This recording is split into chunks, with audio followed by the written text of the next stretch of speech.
toi, bien-aimé, que la faveur de Dieu soit avec toi, que Dieu bénisse ta vie ce matin, que Dieu bénisse l'œuvre de tes mains dans le nom de Jésus-Christ de Nazareth. Depuis hier, nous étions en train de parler de persévérance. Et nous avons dit que c'est le manque de persévérance qui retarde nos promesses. C'est le manque de persévérance qui fait que nous tournons en rond en tant qu'enfants de Dieu. C'est le manque de persévérance qui nous met dans la honte.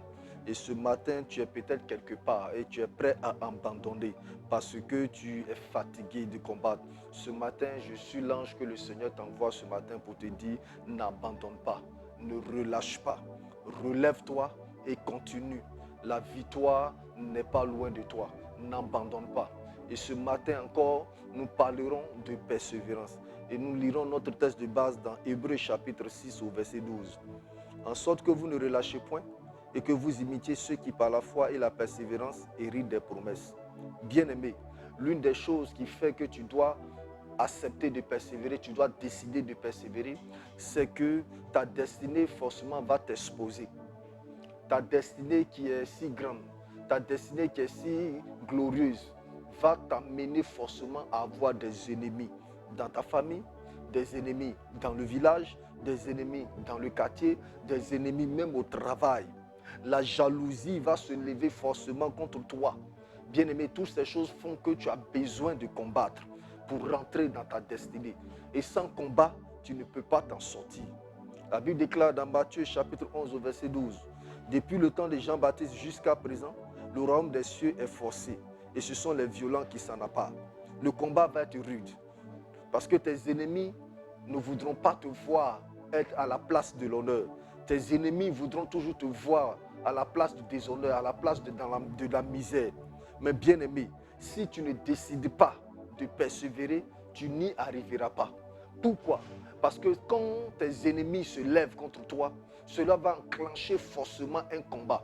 Et dans ce combat-là, tu prendras des coups, tu donneras aussi des coups. Et peut-être souvent, les coups vont t'amener à t'affaisser. Ces coups-là vont t'amener à tomber. Mais bien aimé, l'une des choses que tu ne dois pas faire, c'est de rester couché, sans te relever.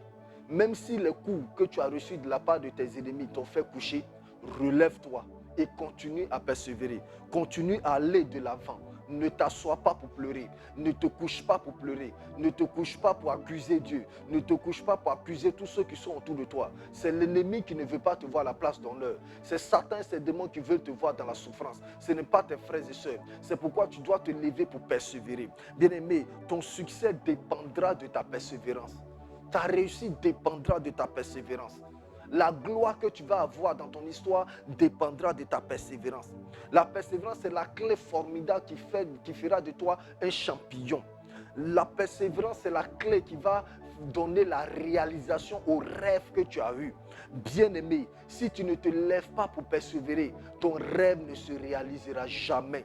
Et ma prière pour toi ce matin, c'est que le rêve que Dieu t'a montré, le rêve que tu as dans ton cœur, le rêve que tu as dans tes pensées puisse se réaliser.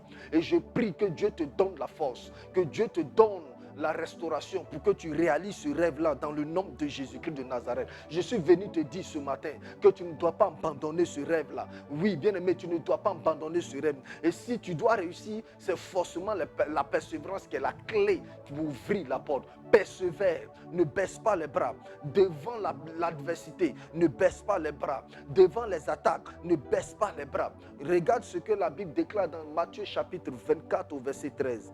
Mais celui qui persévérera jusqu'à la fin sera sauvé.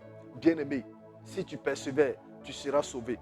Si tu persévères, tu vas briser les obstacles. Si tu persévères, tu vas dépasser les limites. Et ma prière pour toi ce matin, c'est que tu ne t'arrêtes pas à la limite de ta famille. C'est que tu ne t'arrêtes pas à la limite de tes parents. Mais je prie pour toi ce matin, afin que tu franchisses les limites de ton père, que tu franchisses les limites de ta mère, que tu franchisses les limites de ta famille dans le nom de Jésus-Christ de Nazareth. Mais bien aimé, pour qu'il en soit ainsi, il te faut persévérer. N'abandonne pas tes rêves s'il te plaît. N'abandonne pas ce que Dieu a déposé sur ton cœur. Si Joseph avait abandonné ses rêves, nous ne serons pas édifiés par son histoire. Si Moïse avait abandonné son rêve, nous ne serons pas édifiés par son histoire. Ton histoire va édifier une personne. Ton histoire va donner de la force à quelqu'un. Ton histoire va relever une personne. De même que l'histoire de Joseph et de Moïse t'ont relevé, l'histoire de Job t'a relevé. Bien-aimé, il y a quelqu'un qui attend la révélation de ton histoire pour se relever. C'est pourquoi tu ne dois pas abandonner ton rêve. Bien-aimé, n'abandonne pas et continue à persévérer. Malgré les obstacles,